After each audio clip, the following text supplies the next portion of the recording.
Welcome back to the channel, everybody. I'd like to do a video today on sharpening a knife on a budget. This could work for just about any knife, a hunting knife, pocket knife. I'm going to focus mainly on a smaller blade knife. This is about a 4-inch, about 3.5-inch cheap knife. It's a Kershaw. I can't recall the name or the model of this one, but I do like it. It's got a spring blade. It's open assist, so great little knife, but we're not here about the knife. So first off, some of the old methods have to do with like your standard block here. This is very old. This thing is probably about, I'd say at least 70 years old. This was my great uncle's, and it's mainly just a keepsake and conversation piece now. I don't actually use it. You can tell it's been very used. But it's got a great, people who know how to use these can do some amazing work on these. Let's see, another method is like right here. This is the little Lansky sharpener, and this one does a great job if your knife like has very little edge at all. So if you're, if you've really dulled the heck out of it. What I'm focusing on today is ones like the Kershaw. Kershaw actually comes pretty sharp, but a lot of your standard store-bought knives don't really come very sharp. So that's what we're going to focus on. So my method, I'll show you my method of doing this and doing it on a budget. So I bought this little product from Lansky, and some people have different names for these. A lot of people call them crock sticks. I forget what they call them, but anyway, I'm just going to call them sharpening sticks. They're little ceramic sticks, and they have little pegs that you put them in, and they're numbered by their, they're numbered by their degree of angle. So 25 would be more like your utility knife. 20 would be something in the line of like I still use 20 for utility, like camping knives, etc. But some people use like 17 for like a fillet knife. Anyway, what I usually do, these crock sticks, you can pick these little things up anywhere. So I got this one at like the local Academy store, I believe. If you don't have an Academy, like any Cabela's or Bass Pro or something would have these. They're really great. They're awesome for putting a knife or putting an edge on a knife in short order. Now, granted, your blade needs to be fairly decent already. Don't do this to one that's like, has a horrible edge on it. So what I'm going to do is just put my my sticks in here. Your dark colored ones are for your coarse grade. And so too, I wanted to say, if sometimes when you're sharpening on these, they will have metal on them, metal shavings, and so that'll actually kind of clog up the grit on these. One thing that I use to get rid of that is Ballistol. A lot of people, your old school guys will know a lot about this. It's an old school method of doing it, but this stuff is awesome. So you just spray it on a rag, wipe the sticks down, good to go. Anyway, what I wanted to show you real quick is with this knife in particular, not too great. I mean, it's got a little bit of an edge on it, but you can tell. I mean, it's not really doing much. So I've had this. I actually have not. I didn't dull this on purpose. This is just with daily use. So what I'm going to do, I'm going to go down 10 on this side. So what you do is you hold this knife straight, hold it straight up and down, and then you just work the knife from the very tip all the way to the bottom and to the base of the knife as you go down. So you go down and toward it like that. And you want to do that 10 times on one side, 10 times on the other. Here we go.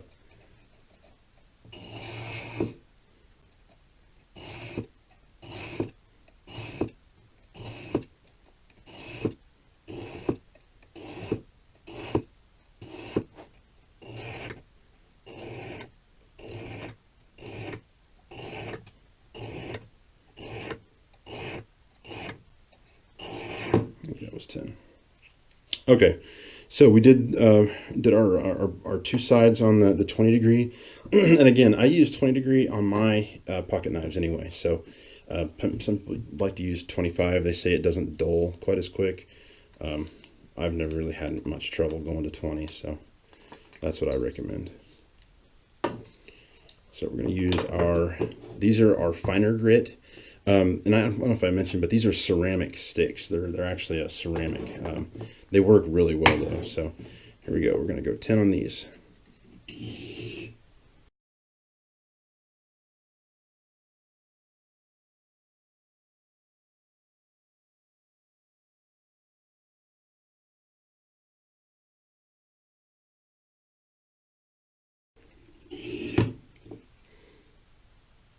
All right, there you have it. So we did 10 down this, 10 down this, and that's to get both sides even.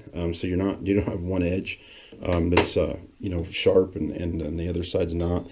You actually get a bit of a burr when you sharpen, and that's it's supposed to do that. So you get a bit of a burr going one way and a bit of a burr going the other, and that's okay.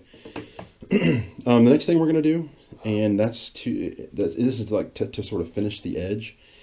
And that is actually to use a strop. So if you're not familiar with a strop, this is something that a lot of people that use like straight edge razor blades use. It has a smooth side and then a coarse side. So this is just normal leather. I mean, normal leather. If you have like a true leather belt, you'll notice that it'll have that harsher side, and it'll have your smooth side. I generally use this side for just about everything. So the other thing you need to know is you have to have a compound on this. You can use just the leather, but you're not going to get very far with it, to be honest with you. So I went to Harbor Freight, and generally I wouldn't purchase stuff like this from Harbor Freight. I mean, I do purchase things from Harbor Freight because I think their tools are fine, as in like their hand tools. I don't really like their power tools, but that's just a personal preference. So anyway, this is their green polishing compound. This is, if you notice at the bottom, it says used for high polish finish on copper, brass, stainless steel, and steel. So anyway, this stuff is great. I really recommend the green. The other stuff, some of the stuff is like a lot lighter. Some of it is a little bit too coarse. So I've had really good luck with the green. So if you get the green, this is what you want to do with it. So we'll set this up. All right, I'm going to fasten my strop to my cabinet door here. It's just a door that I use to store, reloading stuff, etc. Anyway, what you do is you take your polishing compound that I mentioned. This is your Harbor Freight polishing compound, cheap stuff. Like I said, this is on a budget, so it comes in a stick like this. Looks somewhat like a Crayola, you might say, crayon. Anyway, again, I use the harsher side of the leather. You can also use this side, and I've done that before. I mean, it works just fine. It's just that I seem to get a better edge using this side. Now, guys that are maybe a bit more experienced in using a strop might have a solid reason for using one side or the other. I really don't. I generally get a better edge using this side because I feel like the polishing compound is distributed a little bit better. So anyway, just take your polishing compound just like you would a Crayola on paper, and we all use crayons. Everybody likes to color, right? Anyway, here we go. Just give it a good coating with this polishing compound. You don't want to clog it up, but just give it a good. You want it to be evenly coated. There we go. See, so it's not like totally green or anything like that, but you can see that it's it's got some on there. Make sure and put it back in your case too, because it will dry out. I promise that. All right, so we have our knife, and what we want to do with this is work it down the knife and across. If you notice, I'm pulling it away so that I'm getting the whole blade as I go down. Then, as you get down here, flip the blade over and then work it the same way on the way up. So again, you don't want to go into the leather, you want to go away from it. So you're using it like this, away from it. Anyway, okay, so here we go. And as you do this more, you'll be a bit more experienced and a bit faster at it. I'm going to go slow on purpose. So again, we go down and apply decent pressure while you're doing it, and up.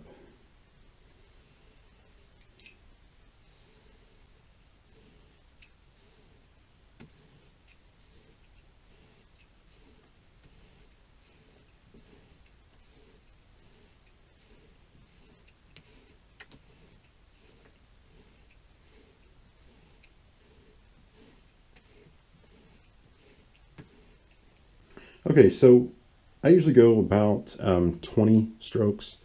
That way I get about 10 on each side. Anyway, let's see if this did any good. So what I usually do, I take my Ballistol, put a little coating on there. You always want to keep your knife blades oiled. So anyway, I like to do this just because I've got that polishing compound on there right now. So I want to get that off if possible. It doesn't take much. So let's see if we can see that edge. It might be a little hard with the lighting here, but there we go. You should get a pretty nice mirrored finish, depending on how many times you've used your crock sticks. If you use the crock sticks a lot, this edge will become, you won't see near as many machine marks like from the factory. But anyway, if you feel that edge, I mean, that's a really great edge for what it is. But let me show you real quick what this does. So here we go. Look at that, like butter. Oh, I'm kind of torn. Let's try this again. Great edge, guys. All right, so there you have it. Sharpening on a budget. No motorized sharpener needed. No $100. The Ballistol is cheap, about $6-8 a can, but it'll last forever. The crock sticks, I think I paid, I don't know, $10-12 for this this thing, and then the polishing compound. I think I paid like $3 or $4 for this, cheap. The strop I actually got in a battle box. I'm a subscriber to Battle Box, so I got the strop there. But you can get these at any knife shop. I've seen them at knife shops. I haven't seen them at too many sporting goods stores, but I'm sure you could find one. But you can order them online too. Online they're super cheap, so I think you can get into one of these for less than $10. I would recommend getting one that's at least like 12 inches. I think this is a 10 or a 12 inch. But that way you've got plenty of stroke on it. So anyway, there you have it. Thanks for watching. Please subscribe. Please like the video. It really helps me out. Again, thanks a lot, guys.